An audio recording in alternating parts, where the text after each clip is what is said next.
Joe Welsh is the founder and executive director of Lehigh Valley Justice Institute. He spent 15 years as a civil rights attorney litigating police misconduct and prison condition cases, and served on the board of the directors of the Pennsylvania ACLU for 6 years. There is information on the counter out front on the Justice Institute. Sorry, I almost said that incorrectly. He spent decades managing political and social justice campaigns in several states and is an international election observer, having participated in missions in Ukraine and Uzbekistan. In 2012, he received the prestigious ACLU-PA Torchbearer Award for his work fighting voter suppression efforts. And so please welcome Joe Welsh.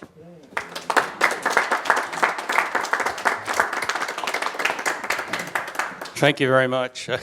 I'll try to live up to that reputation. I'm here today to speak about the Lehigh Valley Justice Institute, which we believe to be a unique organization in this country.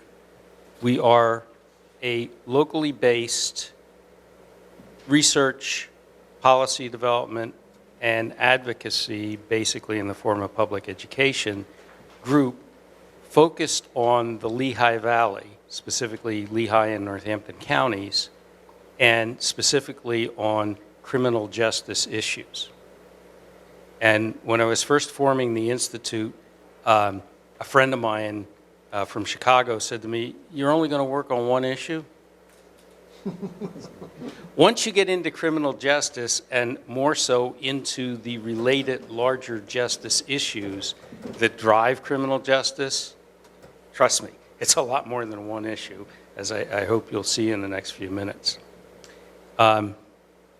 Anyway, I want to step back and just set a little context for what it means to talk about criminal justice issues in 2023 in the United States. And we have to go back to the inception. In the Declaration of Independence, as you all know, there were a whole series of charges against King George. All the reasons why the colonies needed to be their own governing body and needed to be independent from the monarchy, which had done all sorts of horrible things. This was in the initial draft of the Declaration of Independence. He has waged cruel war against human nature itself, violating its most sacred rights of life and liberty in the person of a distant people who never offended him, captivating and carrying them into slavery in another hemisphere, or to incur a miserable death in their transportation thither. That was in the original draft. That was not in the final draft. And I've referred to that many times as the ticking time bomb in the structure of the United States government. And I could tell you a much more detailed story, but just to keep things moving, that issue, of course, explodes in the Civil War.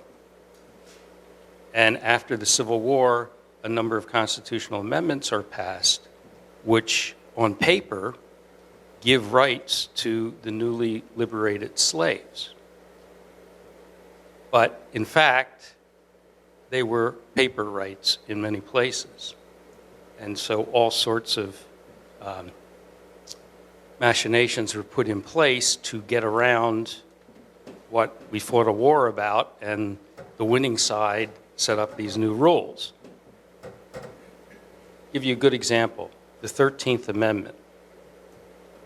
13th Amendment abolished slavery or involuntary servitude, except for a crime. So I think you can connect the dots. Suddenly, all sorts of things became crimes, and some people were prosecuted for those crimes, and some people weren't. Then in the 1960s, we tried to remedy more of this through a whole series of national legislation, the Civil Rights Acts, 64, 65, 68 in particular. But all of those rights do sort of hang by a thread because they were not rooted in the 14th Amendment, which gave a whole plethora of rights to the newly liberated slaves after the Civil War. They're rooted in the Commerce Clause. And the theory is that if you deprive people of these rights that are in the Civil Rights Act, like housing, employment, education, if you do that on the basis of factors such as race or gender, or other factors, you are interfering with the flow of commerce. And the famous Supreme Court case in the 1964 Civil Rights Act regarding public accommodation regarded a corner mom and pop barbecue operation. And the Supreme Court found that refusing to serve African Americans at that establishment impacted interstate commerce because the beef came from the Midwest, the rolls came from somewhere else, the equipment they used to cook it came from another state. And that's really the basis of all those rights. And the reason I bring that up is it's a very contemporary issue. Because right now, you've got a number of justices on the Supreme Court who are on a mission to go after the right of the United States Congress to pass such laws under the Commerce Clause. So it's something that's very much on the table for at least some people. Anyway. The reason I bring all this up is there is a very strong link between law enforcement and our racial history. And if you look at the famous Second Amendment, it starts out by saying, well-regulated militias. Here's a well-regulated militia. And in fact, most of those militias existed to capture runaway slaves. So this is the nexus between racial issues and law enforcement.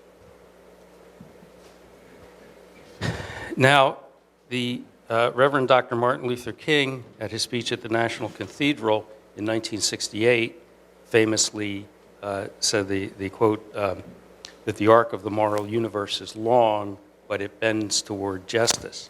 Now, what I like is in 2021, his son updated that a little bit by saying, sometimes you have to help to bend it.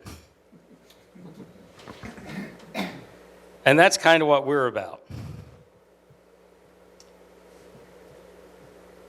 We were born out of the demonstrations which followed the lynching of George Floyd. And you may recall his daughter's famous quote, "Daddy changed the world." It's funny how history sometimes works, and there can be all sorts of things under the surface and on the surface, but there's usually just this one catalyst. And in this case, it happened to be an African-American man in Minneapolis walking into a store and passing a bogus $20 bill. And then the police response, which unfortunately is typical of many police responses, certainly not anywhere near the majority, but a significant number. And for the good sense of several people, including a teenage girl, to pull out their video camera or their telephone, their cell phone and use the video on it, to pull that out and to show us the 9 minutes of agony. It no longer became a he said, they said, whatever. There was the video, and everybody could watch, and everybody could hear. And that, as you know, became the catalyst which sparked protests, which went on through much of that summer. Now, I've been involved in protests in my hometown of Easton and elsewhere on behalf of environmental issues, on behalf of civil rights issues, even going back to the Vietnam War, anti-war issues. What struck me in my hometown of Easton was, one, we had the largest demonstration, which I can remember ever happening in the city of Easton. We had the most diverse group of people for a civil rights demonstration. And this may be related to the other point, we had one of the youngest populations in a demonstration. It was just beautiful to see. And so I had been involved with a sort of a loose group of people concerned about criminal justice that were putting on forums on things like bail and reentry programs and other criminal justice related issues. And one of the people who was working on that with me was a man by the name of Richard Master, who I will talk about in a moment. And he called me one night and said, you know, these forums are nice, but we're not moving the ball.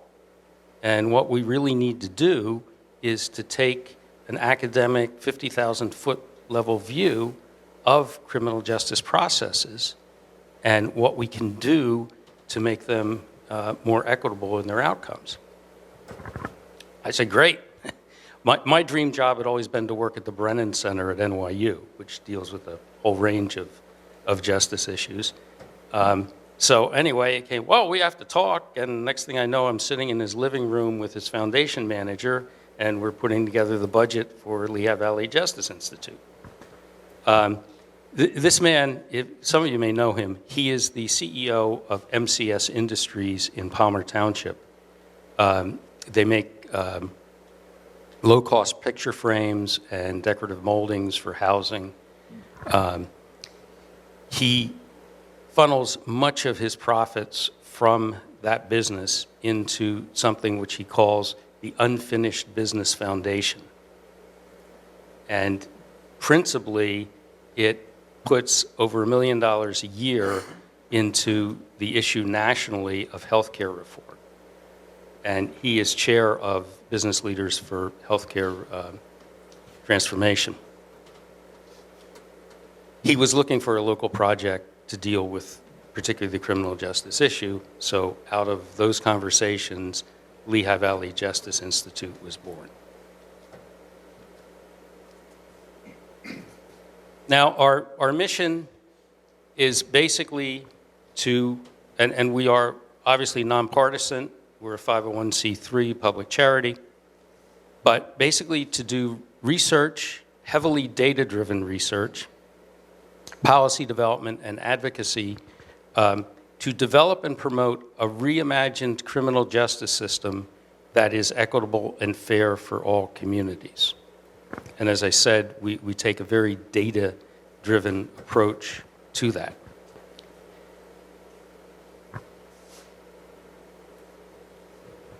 If you look at our logo, you see that we have the clenched fist of protest, but it is grasping a pencil in front of an open book.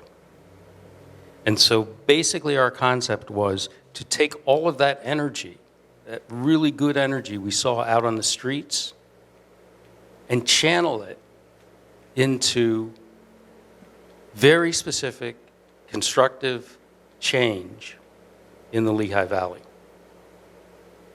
And our mantra is data-driven change. And I'm going to give you some examples of that and how in 3 short years we have managed to move the ball. The other thing is when we produce a report, we don't produce the sky is falling reports. We identify a problem. We, as best we can, quantify the problem. And then we provide, if not a solution, a path forward to finding that solution. And the thing that we really try to work for is a locally based solution, something that can be implemented right here in the Lehigh Valley in our communities. We don't want to wait for Harrisburg to work. We don't want to wait for Washington to work. Certainly we don't want to wait for Washington. So we really focus on local solutions. If those levels of government want to fund our local solutions, please do. But we really try to focus on what can happen locally, and I'll show you some examples of that. So we're looking for community-based solutions to these issues that have really plagued the United States from its inception. Our approach is the research side, which is, you know, the other thing about the Lehigh Valley is it's a tremendous academic resource. We have so many colleges, and in particular, community colleges. So when we're looking for community-based solutions, what better than the community colleges? Because they are the first level of education beyond high school for much of our community. And they are the organizations that are closest to our communities. So we have a very good partnership with Northampton Community College. In fact, our Northampton County office is located in the Fowler Center, the South Bethlehem campus of NAC. And we're also building out a relationship with Lehigh Carbon Community College.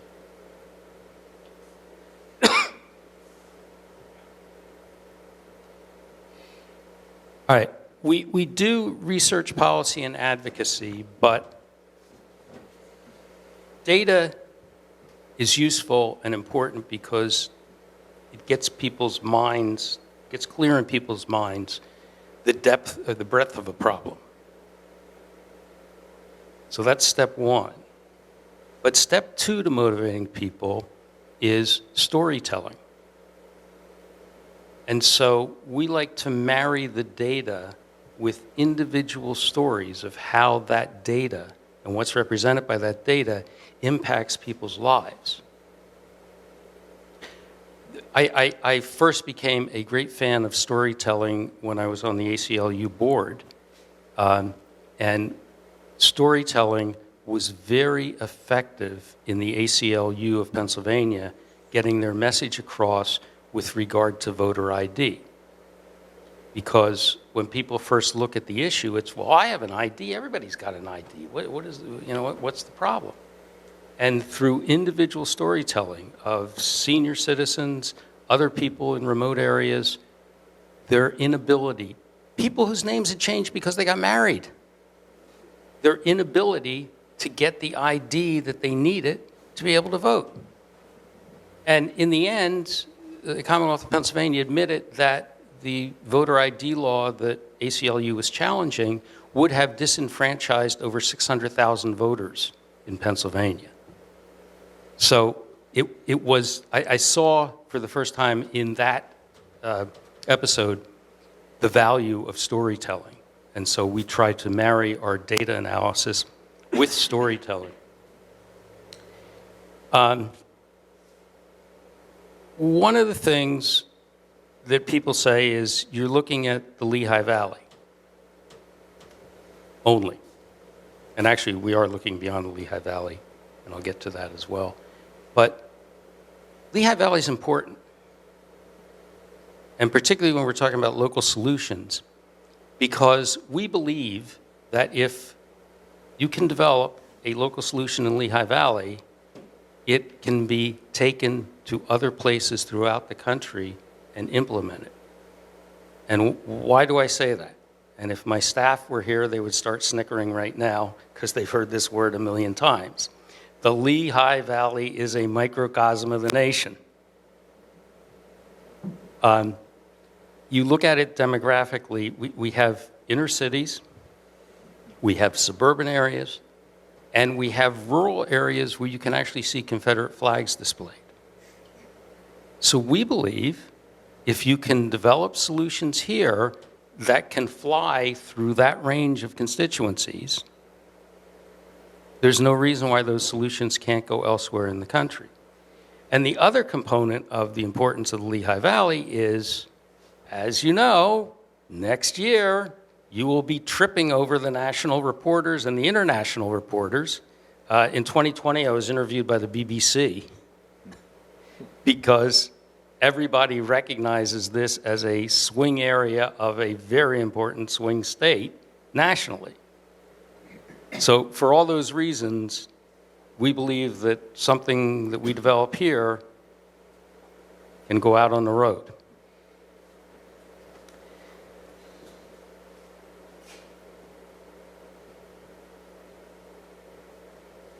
All right. What I'm very proud of is we have had a demonstrable impact in just 3 years of operation. Actually, not even only 3 years of operation. We were incorporated on the 13th of October in 2020, which means we were born under the sign of Libra, the scales. The best example I can give you of our impact is the front page of today's Morning Call. The story on police, whether or not police should have college degrees. We are quoted in this story as one of the experts locally in the issue. And this city council budget, we were involved in advocacy with respect to the remaining COVID funds the city of Allentown has. And one of the issues was setting aside part of those ARPA funds for a youth center, which Community Action of Lehigh Valley is building in downtown Allentown. They purchased the old Cleveland Elementary School, and they're interested in putting a youth center there. They're going to have a major capital funding campaign for it, but they do need some startup money to get all of that going. A report that we had done on mental health in the schools in Lehigh Valley, we found a lot of very, very troubling data. But the most troubling of all was the Pennsylvania Youth Survey data from the year 2021. This is an anonymous survey that's given to high school students in the 6th, 8th, 10th, and 12th grades. They self-report things completely anonymously. 11% of the children who responded to that survey said that they had attempted suicide. That is, and those statistics are for the county of Lehigh, that is 1 in 9 children in middle and high school. And I've just been beating the drum with Allentown City Council that is a crisis, and you can't wait to help address that crisis. In the end, we ended up yesterday morning in a marathon 3.5-hour city council meeting that got a little wild at times. But anyway, in the end, we ended up with $1 million appropriated for that, and also for $1 million for Ripple Community Group to take a church that was abandoned and convert it into 12 units of housing for unhoused families. So I know the data certainly moved the needle on the issue of the youth center.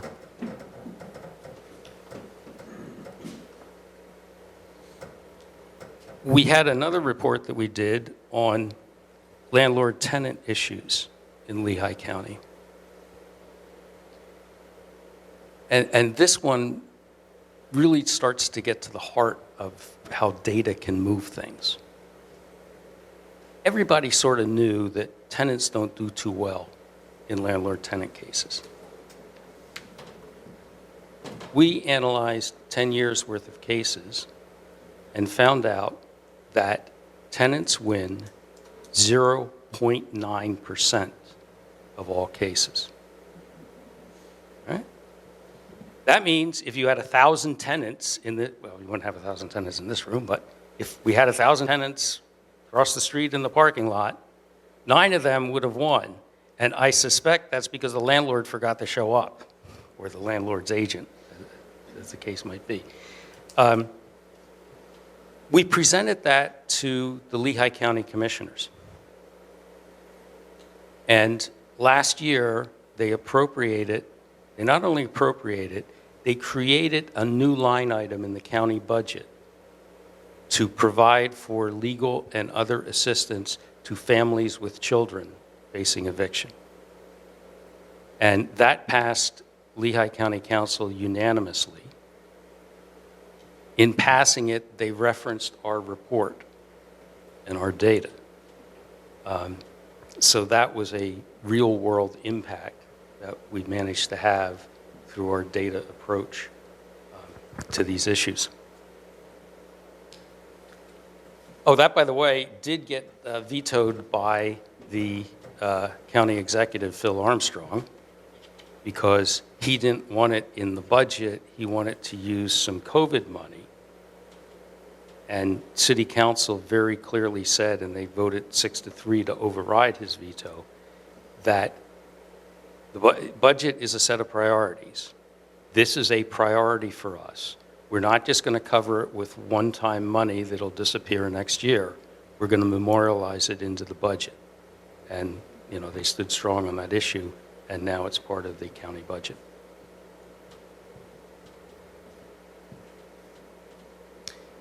So, as I said, data-driven research, these are a number of the reports we've done, and I'm going to get into the details of a number of them in a bit.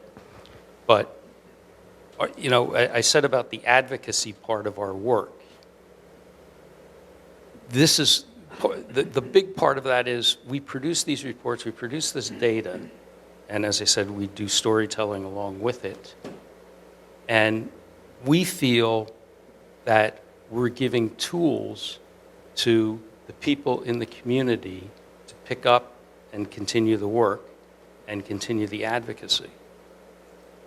And it's a funny thing when you watch people respond to data, like that landlord-tenant study that we had done. There's a group of people who are interested in a number of reform measures just because they're the right thing to do, and they get the issues. They're not a critical mass. There's another group around them that say, oh, something's wrong here, but they can't really put their finger on it. They get hung up in the absolutely just destructive, divisive rhetoric. You know, well, yeah, that's right, I want to do that, but I don't want to defund the police. Why the hell did anybody ever say defund the police? You talked a bit, nobody says they want to defund the police. There's certain things they want to change about public service response, but why would you use that slogan when it's not even what you want to do? It's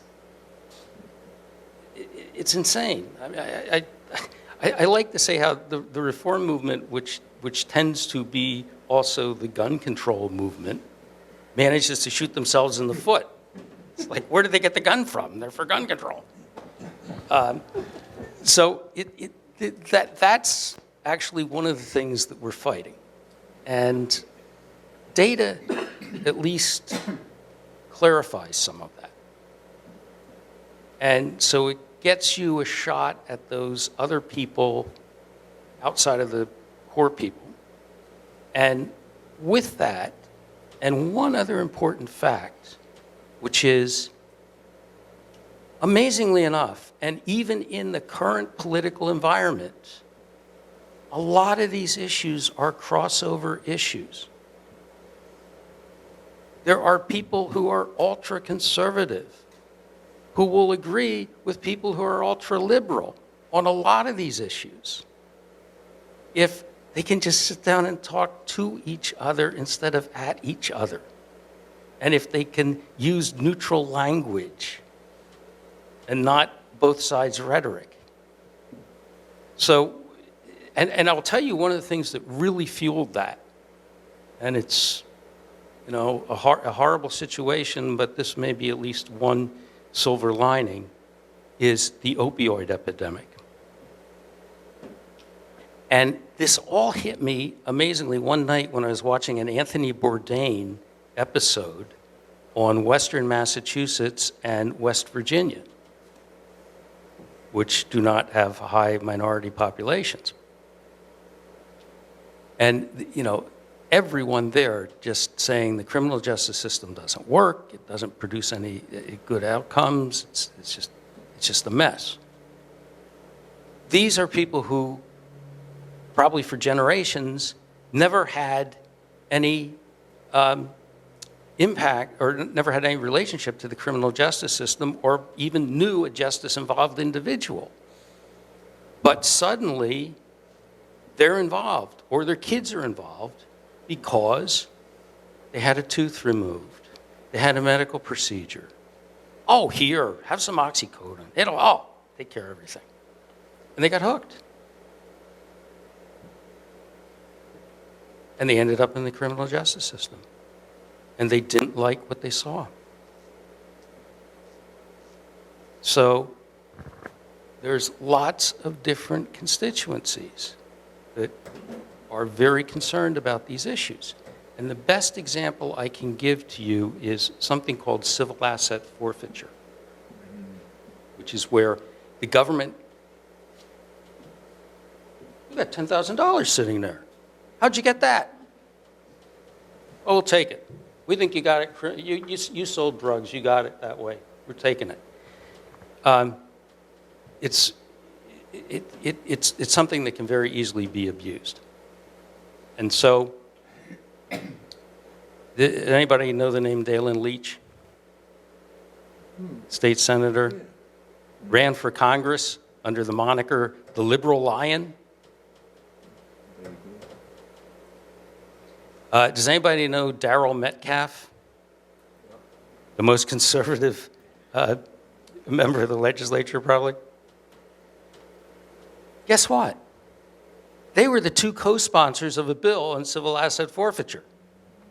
So don't tell me we can't work together. We can. It's a matter of sitting down, getting past the rhetoric. And we believe that data is one of the very important ways of getting there.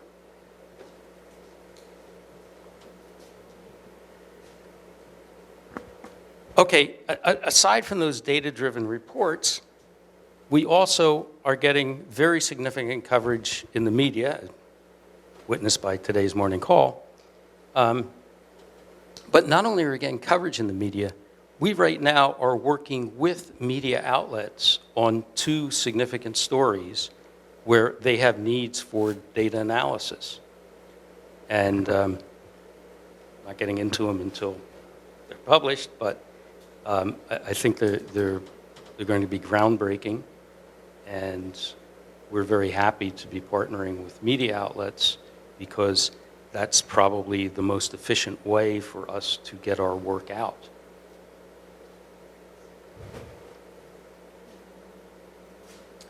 Now, who does the work? Okay. See, I look better in the picture. You've heard about me.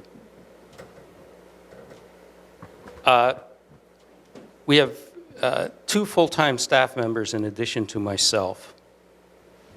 And those are Nicole Levy, who has a degree in anthropology from Hunter College in New York City. She is our quantitative researcher. She also does some administrative functions.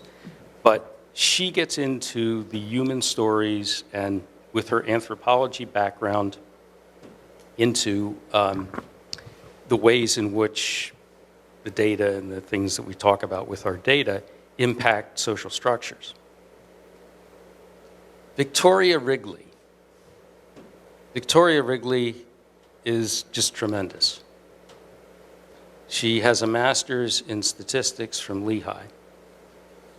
She can do all that R-squared linear regression, and this line goes that way, and the whole slope is here. She can do all that stuff. All right, lots of people can do that. The amazing thing is, she can then write a report in English that normal people can understand. And just has a tremendous talent for conveying what all those numbers really mean. So we are very happy to have her. And the final person who's a part-time staff member who actually came to us as an intern in the summer of 2021 is Kamal Bukwala. She is an economist. She's getting her PhD in economics from UC Irvine. So she's working with us remotely. When she came to us, she had completed as an undergrad at Lafayette College a study of the economic impact of climate change. And so, hey, scarfed her up right away and said, hey, well, just take all your climate change stuff and plug criminal justice in. Yeah, well, it's not quite that easy. But anyway, she has been spearheading an effort since then with a number of our interns, because we have a very robust internship program, with a number of our interns to quantify the economic impact to the Lehigh Valley of a system of mass incarceration. We're not talking about the cost of keeping the lights on at Northampton County Jail and Lehigh County Jail. We're talking about a much bigger view of things. We're talking about what it means to have a person incarcerated and take them out of the local economy. And particularly what it means if they happen to be one of the wage earners in a family. What happens to that family? What social service programs are impacted by them losing a wage earner? And what happens when that money that they would have otherwise spent at the corner store, wherever, what that does to the local economy? There's very little research done on this, but one of the national studies that we found suggests that the economic impact, which you might want to think of as lost opportunity costs to the economy, but the economic impact of a system of mass incarceration may be as high as 6% of gross domestic product. And what that translates to for the Lehigh Valley is an economic impact of $2.8 billion a year. Now, we've been trying to document each little piece of that, and we're closing in on 1 billion, documenting it, and we expect to have a preliminary report on that out sometime right after the beginning of the year. I think it's an issue that people really have to look at. And we're not suggesting by any means that all of that opportunity money would be recovered, because there are still people who need to be incarcerated. Hello, the reformer said that. There are people who need to be incarcerated. All right? I always like to tell, there's some people who are complete abolitionists, and I always like to say to them, well, what would you do with Derek Chauvin? Right? There are people who need to be incarcerated. We all recognize that.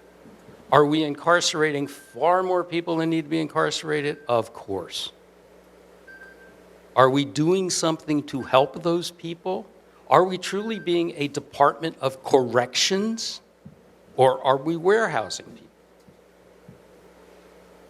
Those are important questions.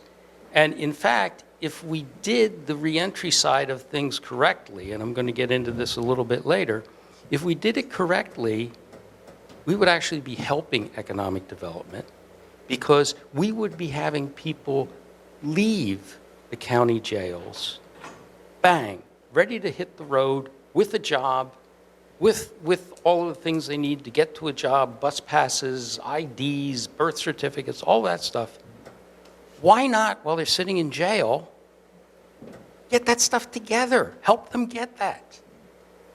And I'm happy to say in this regard, that message has been heard a little bit because Lehigh County, just at the last commissioners meeting, entered into an agreement with PennDOT to get PennDOT IDs for people to set it all up that as soon as they're released from the jail, they can go to a PennDOT office and get their ID.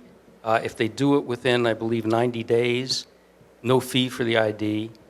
But there's still other problems like getting the birth certificate that they would need for the ID, and there are other issues. But at least we're moving forward on the notion of let's arm the people leaving the jail with what they need to succeed instead of setting them up for failure.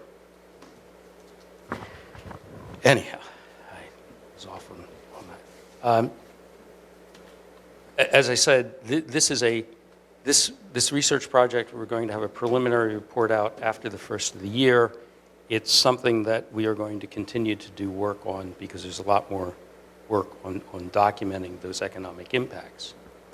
But in terms of making friends and influencing people, guess what segment of society is very much interested in the economic impact?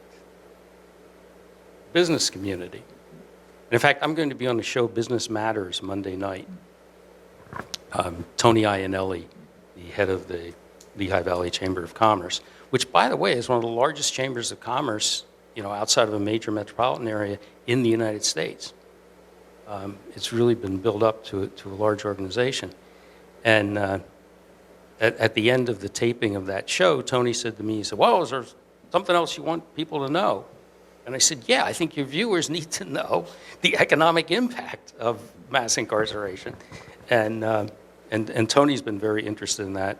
I've talked to him a while back about it. So it's something that gets the attention of yet another segment of the community that when you say criminal justice reform, they wouldn't exactly be the first people that pop in your mind. So once again, we document with the data what the economic impact is, and we get to this mantra that I have had that people sort of look at me like I landed from Mars, or wherever. Criminal justice reform is a form of economic development. And shortly we will give you some good hard numbers to show that.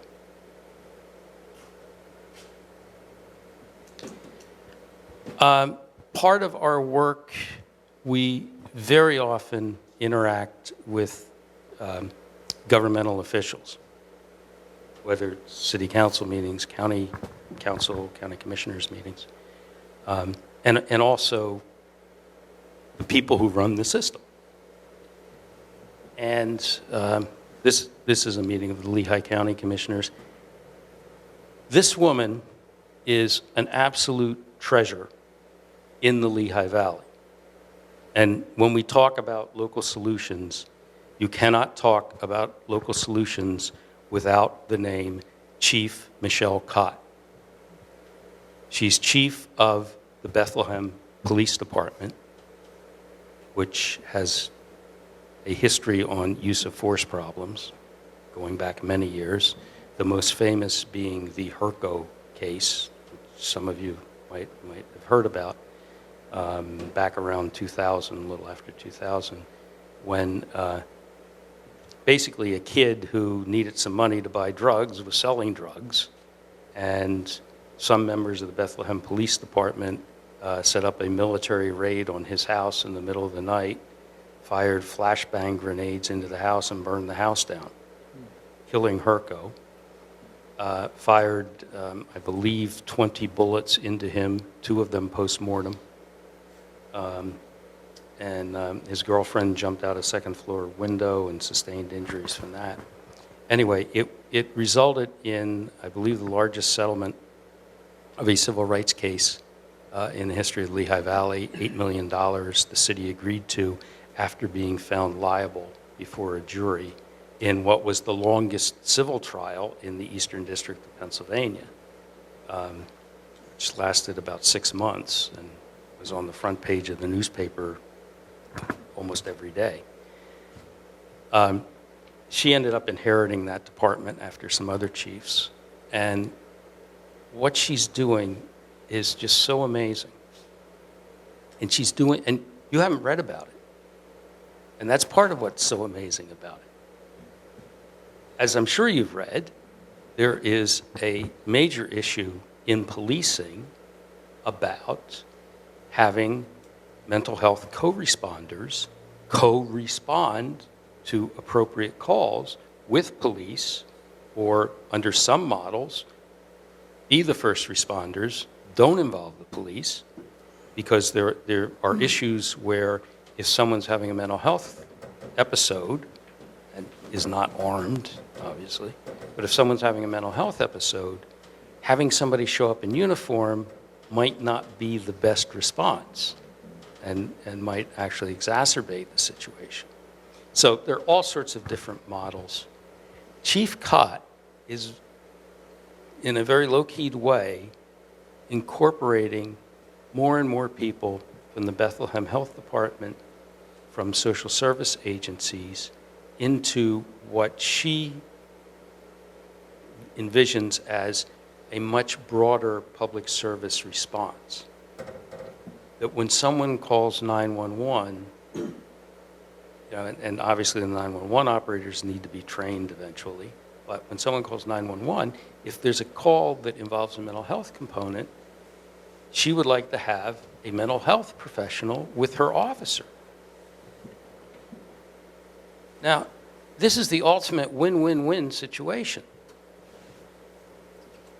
The mental health professional can help the person who needs their professional assistance much better than a police officer, one of the reasons even being the uniform of the officer. The police officer doesn't really care to be a mental health professional. They're trained in traditional security policing.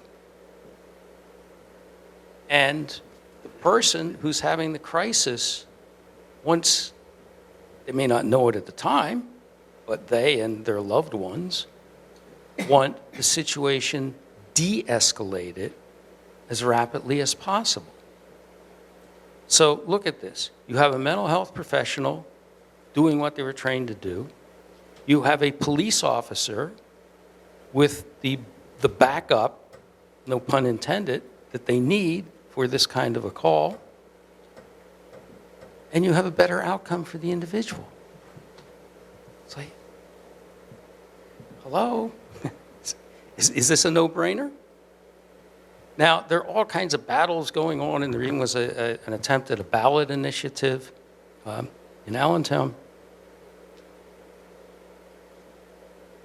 Those all get very public and become public movements. And that's important, because you've got to get the issues publicized. It's the only way you get the attention of the decision makers. But once the issue's publicized, then you got to talk about what do we do tomorrow? And what do we do next week? And what do we do next month? And that's where Chief Cott's approach is just so beautiful to watch. I mean, she's very carefully, very methodically bringing in the health and the community service backup people. She's also instructed her officers to take a very proactive approach to policing, which is, if you're getting a number of nuisance calls from a property, tell the social workers, I think there's a problem going on here. You should look at it. Give the people in the community the information to contact them. And so this is her enhanced public service response that she is really incorporating. I used to go around and say she's one of the 10 most progressive police chiefs in the country. Guess what? It's no good. Guess what? Last year, Harvard University picked 10 police chiefs in the country to have an all-expense-paid trip to Denver to study their co-responder model. Michelle Cott was one of them. So to me, she is a hero. The other person who's a hero locally is the United States Attorney, Jacqueline Romero. She has a reentry coordinator who we are working with, Cindy Zdema, and also a community outreach coordinator, Ebony Worthington, who are just fantastic people dealing with community issues, interfacing. They just put on a symposium in Philadelphia about a month ago, interfacing community leaders with police leaders and building those bridges. And she's taking a very, very holistic approach to being a prosecutor. She's holding criminals responsible. That's her job as a prosecutor, but she's also dealing with the outcomes of doing that. And in fact, she had a symposium on safety in public housing. So she is certainly a prosecutor, but she's taking a much broader view of that role. You might see a common theme emerging here.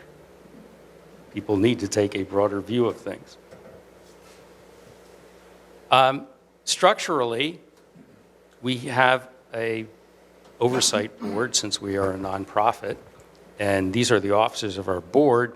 Marvin Boyer is president. He's a longtime community activist in the Easton area. Berto Sicard is our vice president. He was a criminal justice organizer for community action while he was going to Lehigh, where he earned an undergraduate degree in history, summa cum laude, and is about to graduate this spring from Yale Law School. So he's a graduate also of William Allen. And he has a great career ahead of him, and we're happy to have him as one of our officers. And then Bob Walden is our treasurer. He's the head of a movement called End Mass Incarceration, which is basically tied to a group called Power out of Philadelphia. He's been involved in criminal justice issues. And finally, Antonia Griffo, who's our treasurer, is a retired magisterial district judge. So she's an expert on things like setting bail. She's been involved with many, many nonprofits in Lehigh Valley over the course of her life.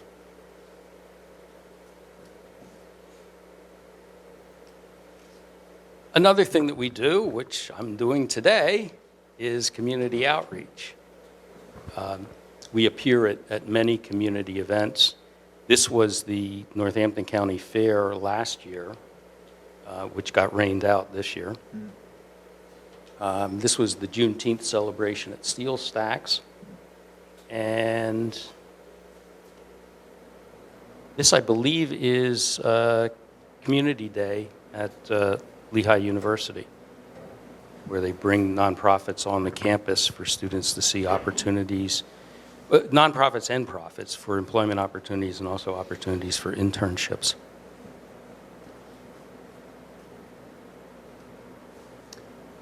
And speaking of internships, we have a very robust internship program. And my philosophy on internships is I have no interest in bringing a college student in to put stamps on envelopes or do other clerical stuff. We always try to give them meaningful projects. So, and I'll get into this when I get into some of our projects, but we really want any of our interns to walk away saying, wow, I did something. And by the way, some of the interns that come to us have already done stuff. I interviewed one intern who said she had done this online fundraiser for cancer awareness. I said, oh, that's neat. He said, yeah, I tied it into my climb of Mount Kilimanjaro. Okay. So I figured, okay, I'm not going to top that one. A couple months later, I talked to an intern candidate who says, Oh, yeah, I have some experience in organizing. I organized at my high school down in Virginia. I said, oh, tell me about that. Yeah, we organized the students, and then we ended up organizing community members, and we got the school board to change the name of our high school from the Robert E. Lee School to the John Lewis School. What did I do when I had just graduated from high school? Let's see. Well, I used to run over to New Jersey because I had an 18-year-old drinking law. I did volunteer in George Montgomery's campaign, though, so at least I did something before I left high school. Anyway, can't say enough about our interns. We could not do the work we do without the interns. I mean, like Victoria, our data scientist in particular, just farms out so many tasks that would grind away hours in the day for her to the interns. She verifies the information, and then we have a much more robust report to issue.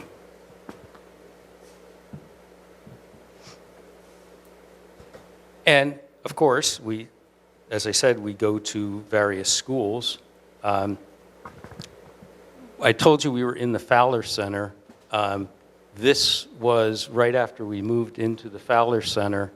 My staff, Dr. Erickson, who recently retired about a year ago as president of Northampton Community College, Dr. Lauren Loeffler, who's the dean of the Fowler Center, and Dr. Eric Ruth, who was just this summer installed as the new president of NAC.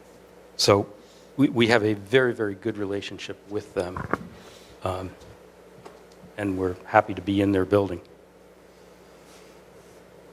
Oh, and by the way, we're on the 4th floor, and down the hall from us is something called the Cops and Kids program, where a wonderful person, Beverly, and I'm trying to think of her last name, runs this program that gives free books to kids and also has reading days where Bethlehem police come in and read books to the kids. One of those who read books a lot was Michelle Cott, who also on occasions comes down for a breakfast event there and makes the pancakes. So that's a great program that we're happy to be next to.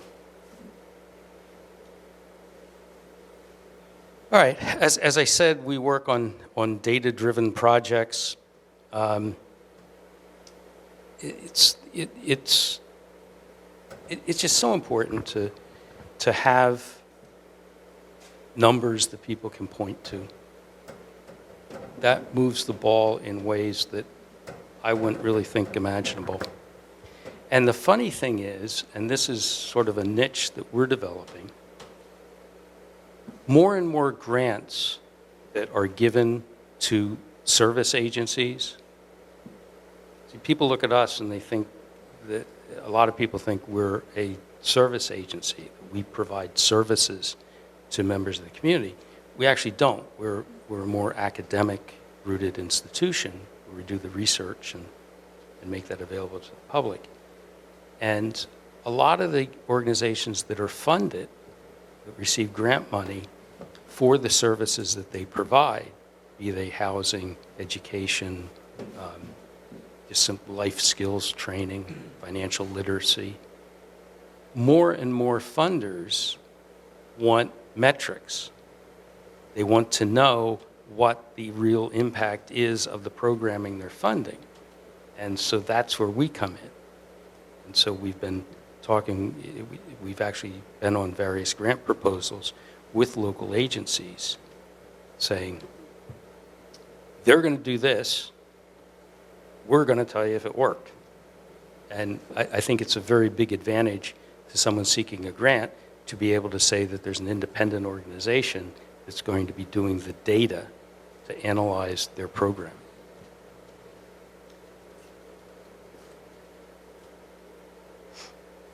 And so what we achieve with these data-driven reports, we bring awareness to a particular justice issue.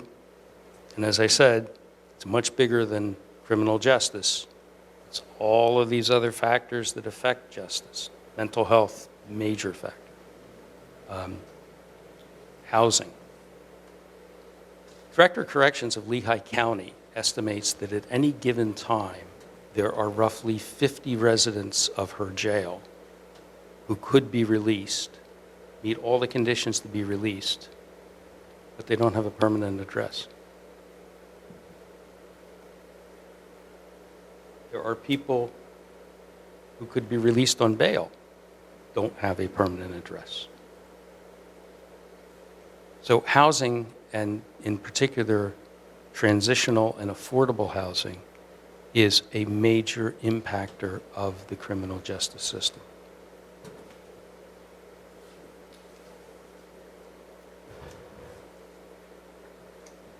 And as I said before, we always present a path forward, usually something that involves a local solution.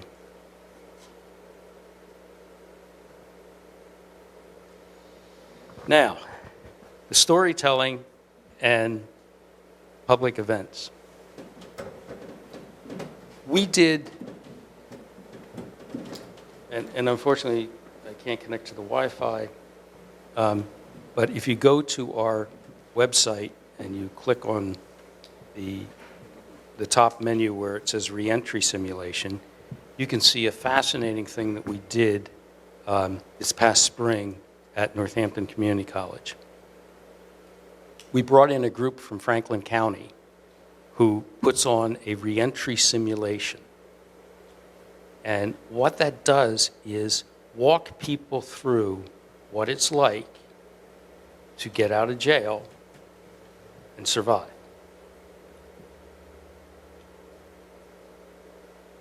The target audience for this was decision makers in the system, as well as community service providers. And we had, I believe, 55 participants in it. Our most notable participant was Judge Jack Piniella, who is the president judge of Pennsylvania Superior Court, who played the role of, I believe, the 10-year-old daughter of Lehigh County Commissioner Zach Cole-Borghi, who's from Bethlehem. And you know, everybody was getting into playing their roles. It walked you through 4 weeks of, the weeks being 20 minutes long, of re-entering society from jail. You had to go get IDs, you had to get a job, you had to find a place to live, et cetera, et cetera, et cetera. And everybody was getting into their role and frantically trying to do all the things that they could do, and basically waiting in lines at different tables around the perimeter that provided these services.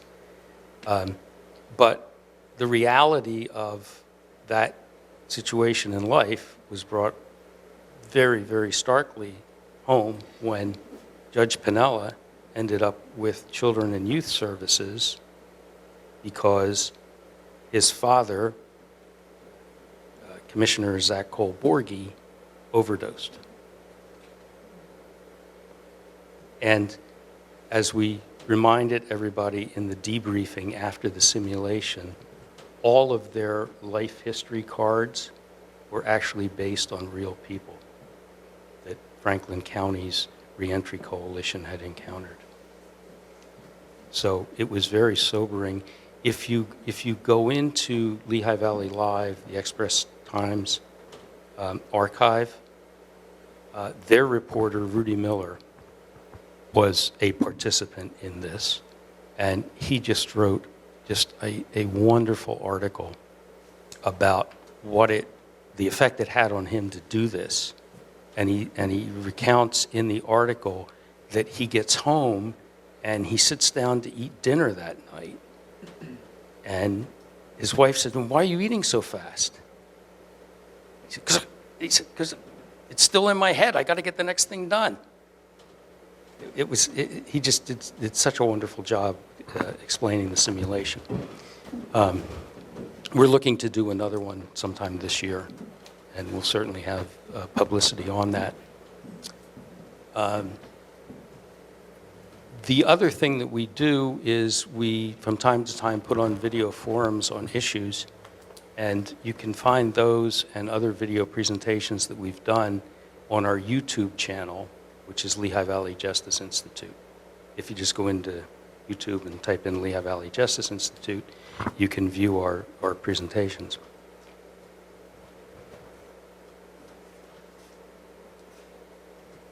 Okay, before I get into what we're doing right now, let me just delve into these reports a little bit more. And by the way, I should have said this at the beginning. I mean, please ask me questions as we go along if you want to.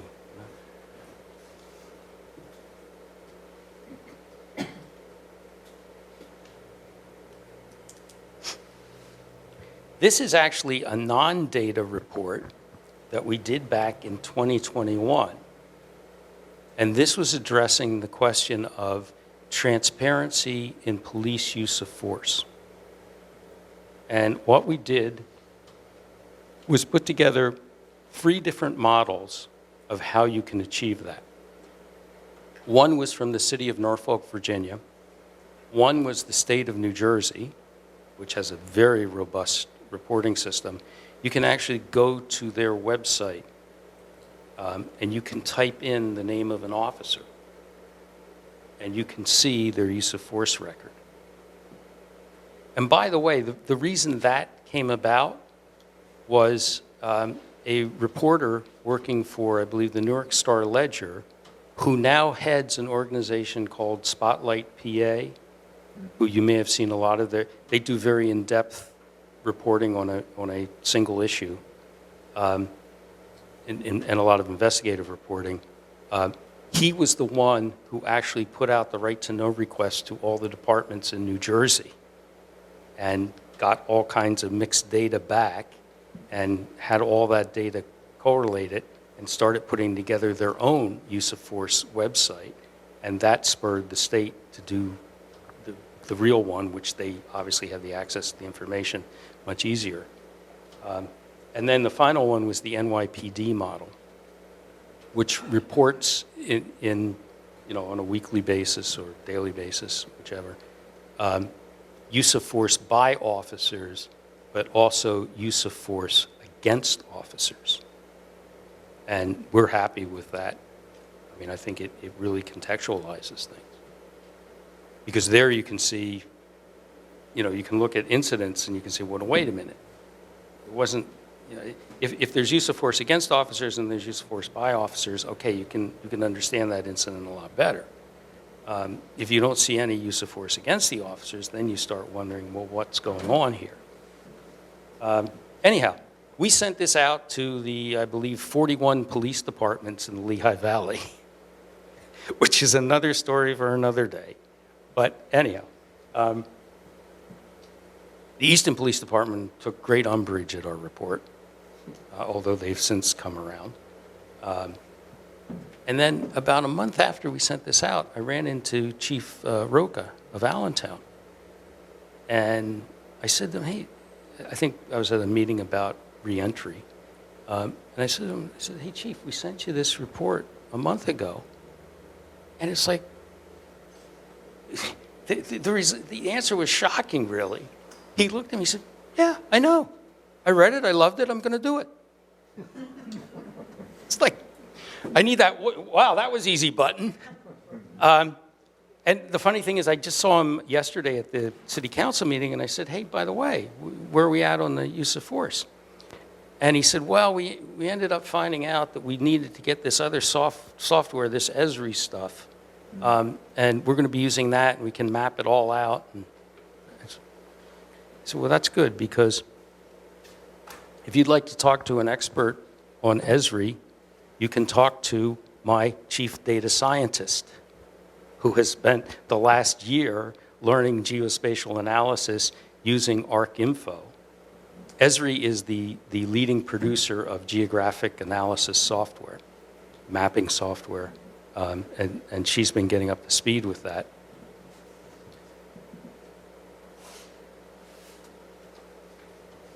This is the report that we did that resulted in the $200,000 appropriation to the new line item in the county budget on the landlord-tenant cases and how the tenants fare.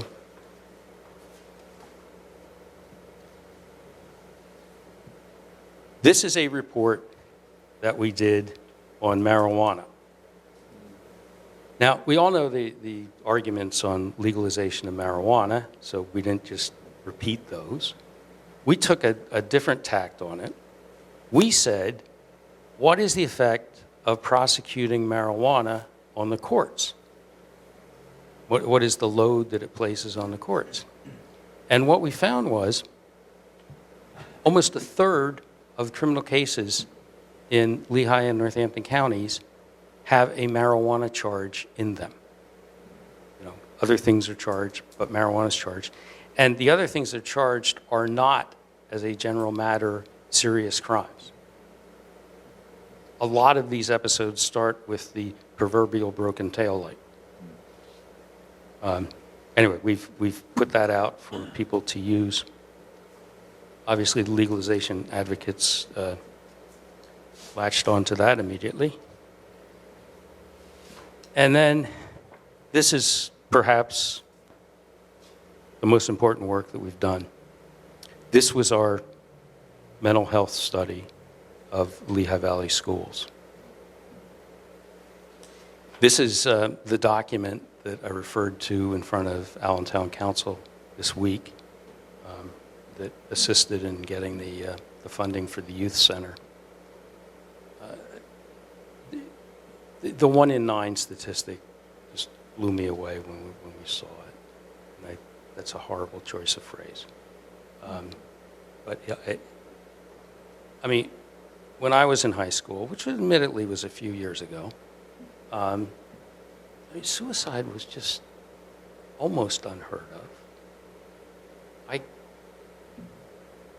Before I turned 30, I can only remember 2 particular episodes among anyone that I knew. And to think that you could sit in a classroom with 28 students, and on average, 3 of them attempted to kill themselves while they're still in high school? Something dramatically wrong. But once again, there's a good thing that came out of this. We highlight in this report, and by the way, they're all available on our website if you go to the resources page. But what we highlighted on our Look for a Local Path Forward was the work of Dr. Harrison Bailey, who is the principal of Liberty High School. And he has taken a trauma-informed approach to education. And the way that we came to this issue was we were studying a phenomena known as the school-to-prison pipeline.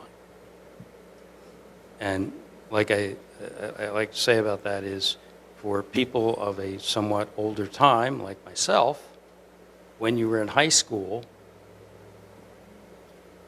well, not me, of course, but some people would do stuff. And all that became disciplinary issues within the school. And now suddenly, more and more of those issues are being criminalized. And kids are being placed into the juvenile justice system, branded as criminals, and essentially being set up for justice-involved lives. So, we're looking at this and say, there's got to be a better way. And by the way, we are not against police in schools. I mean, you'd have to be out of your mind watching the news every other day, why you need a security presence in the schools. They should be trained to deal with kids. I mean, you don't want to take a patrol officer off the street. Okay, now start patrolling the halls. Grab those little criminals. They have to be trained, obviously, but we're not contesting the need for security.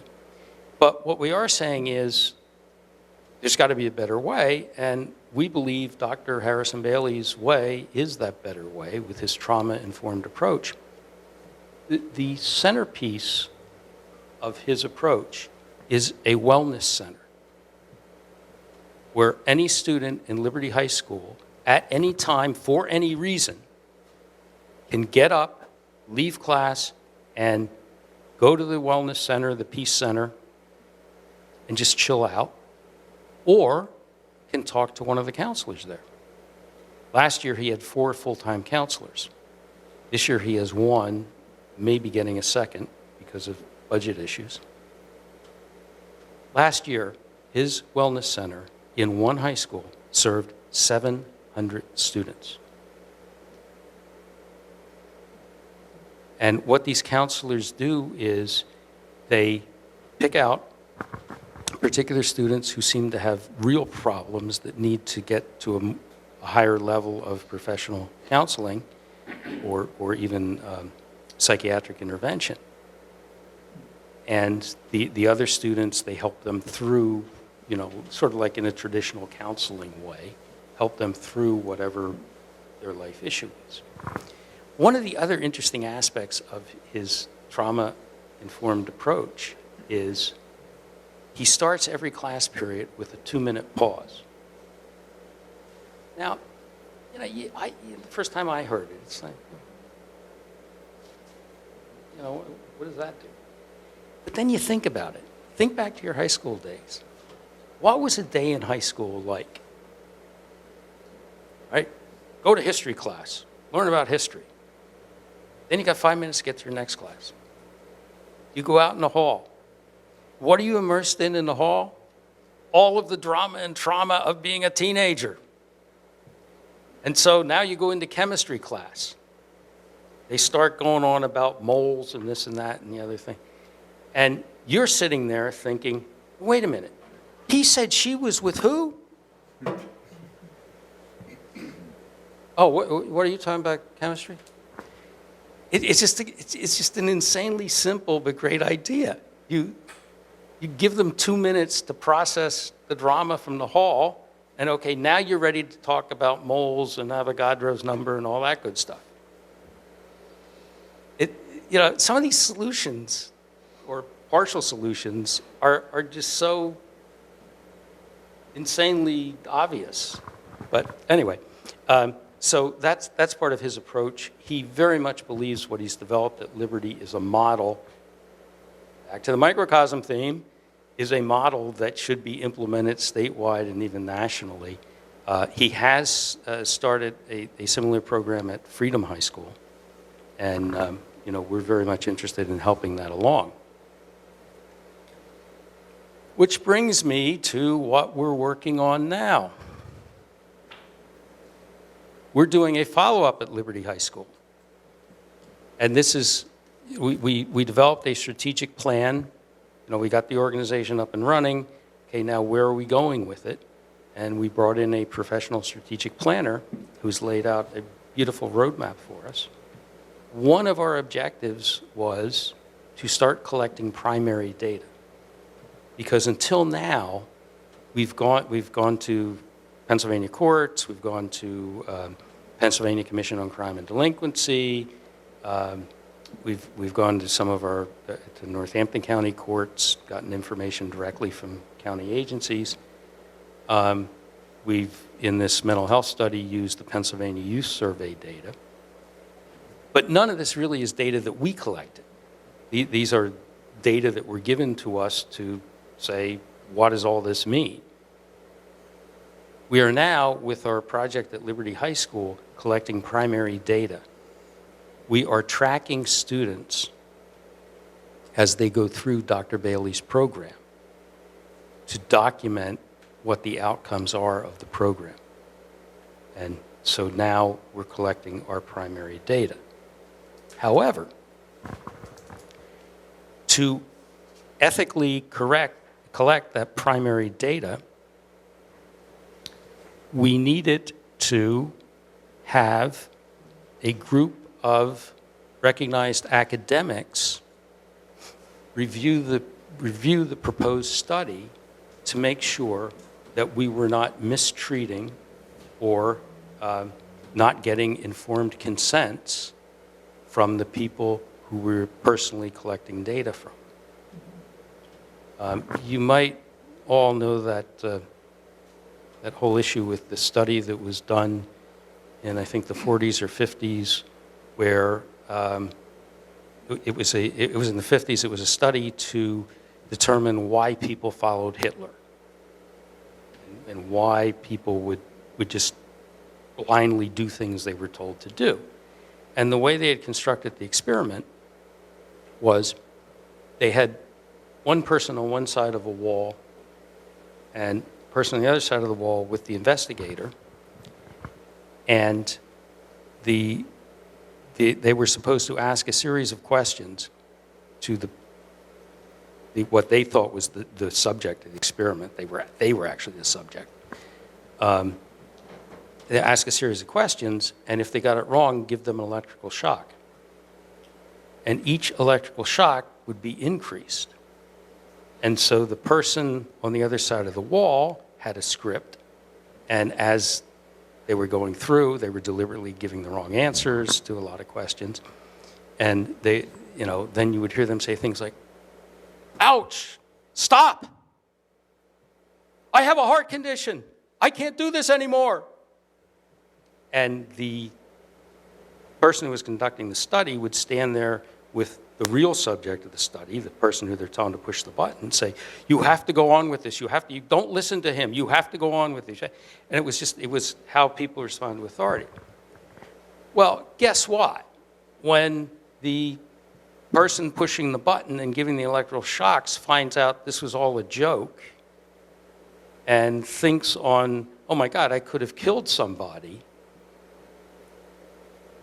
there were serious PTSD issues after this experiment, and that caused a great uproar in the academic community and the establishment of standards for research involving human subjects. Hey, Joe, we've come pretty much to the end of our time. Oh, I'm sorry. Then let me speed things up. If you want, or whatever you want to do. God, I didn't even know if I had 45 minutes of material. We've covered some of this. All right, so we put together an institutional review board. We've got 5 academics on that, including one from Ukraine, who review our research. We are doing a DUI study for Franklin County. They gave us a grant to find out why they have a significantly higher DUI arrest rate than any other county in the state. Yes, Franklin. I told you that we collaborate with organizations like the U.S. Attorney's Office. The one final thing I do want to touch on, though. We are forming an advisory council that's going to meet twice a year, have people who are experts in particular areas. Chief Cott has already agreed to be on it. But also people who are experts by virtue of having been in the system.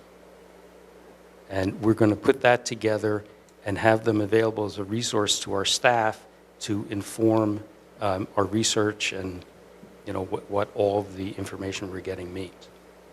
So that's the Lehigh Valley Justice Institute in a few minutes. Thank you.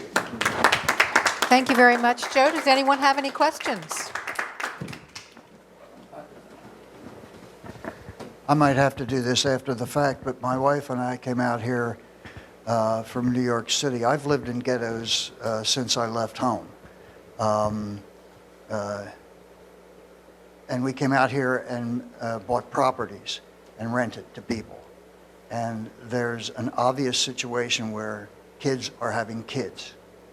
So I would like to add a little data to that point, and I'm glad you're making it a data point. Thank you. Oh, thank you very much. And yeah. Anyone else? When we talk about those services that organizations are providing, parenting skills is a very important one. I just thought maybe one closing question might be, how do you manage? I mean, there's hundreds of things you could get involved in. I mean, this is like an enormous scope of work you could do. How do you pick? You mean you're only doing one issue? Yeah, I mean, you've got a dozen issues you're dealing with, and there's hundreds out there. We decide based upon, first of all, if there's an issue that's of particular interest to the community, like the co-responder issue has been a very public issue for a number of years. Transparency and use of force has been a very public issue. We knew about the school-to-prison pipeline issue and just marveled when we found Dr. Bailey's path forward. So we wanted to document the problem, had no idea what that documentation was going to reveal, which is shocking. But it's basically where we perceive a need to be that we try to move our resources. So I had two things. One was a question, one is... Into the mic. Oh, I thought I was. So two things. One was a question and the other was almost an observation. I mean, hearing about 1 in 9 middle-aged and high school students is kind of shocking, but not really surprising because I've been hearing a lot about it and reading a lot about that too, and even in adults. I mean, I see it in my work because I'll handle FMLA and reasonable accommodations, and the number of adults who are dealing with anxiety and depression, quite frankly, is shocking to me. It's just shocking. But my question was really at the very start of your talk, you were talking about the civil rights laws and their connection to the Commerce Clause. I'm also thinking about things like the National Labor Relations Act, which is also based on the Commerce Clause, and what risk you think the Supreme Court really poses to all of that.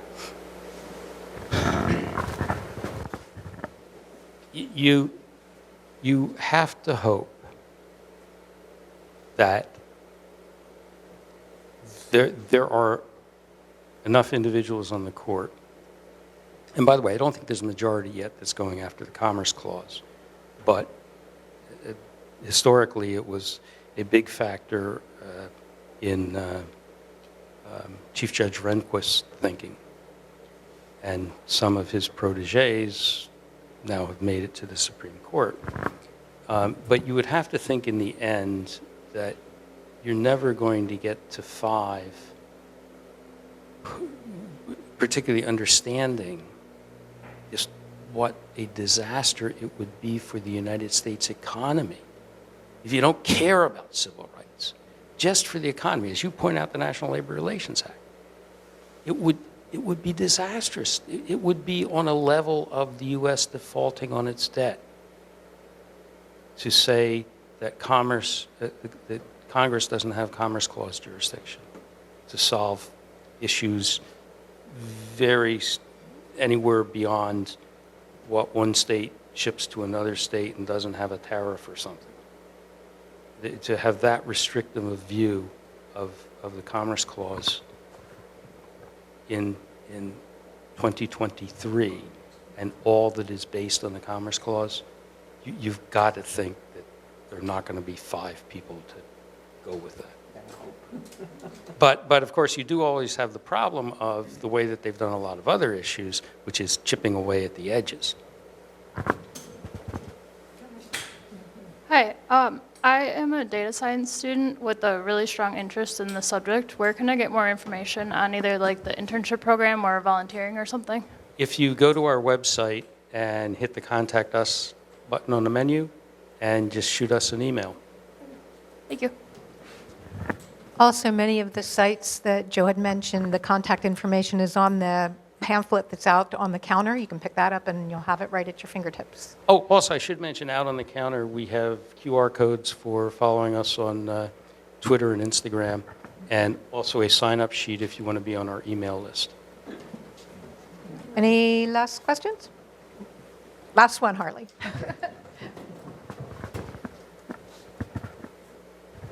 I hope I can keep my thoughts together here, but it has to do with politics and how you're affecting people's minds. We have in Pennsylvania somebody running for justice who evidently one time in his life made a decision to let somebody go early and they committed a crime. And I suspect it's because he felt more like you do, how do you, how are you going to give cover to these people to do what's right if the public's not going to support it? Well, a couple of issues. I know. You seem to be discussing a Willie Horton issue, which pops up all the time. We have to hope that we can educate people to the point that they can see through those. Personally, the hardest part of my job right now is I run a nonprofit. I have to be nonpartisan. I spent time since high school in political campaigns, managing political campaigns. But for two reasons. One is just the tax status of the organization. But secondly, I have to work with all sorts of constituencies. So I have to stay out of the political arguments and talking about individual candidates. But to your point, I think it's ultimately what we're doing with our public education. We have to educate the public about these issues. You know, you can't say you like the current system that produces so many bad outcomes and has a recidivism rate that's unconscionable. And then on the other hand say, oh, but you people who want to do something, you want to do something else, you have to have a 100% success rate. And if we find one person that your system failed, oh, well, that's it, blow the whole thing up. Right? I mean, somehow we've got to get that message out to people. That's what I was saying, basically. Yeah. Yes, you need to get the message out. Okay, thank you very much, Joe. Yeah, It was and wonderful thank speaking. you all very much for having me. I guess, as you saw, I love to talk about this stuff.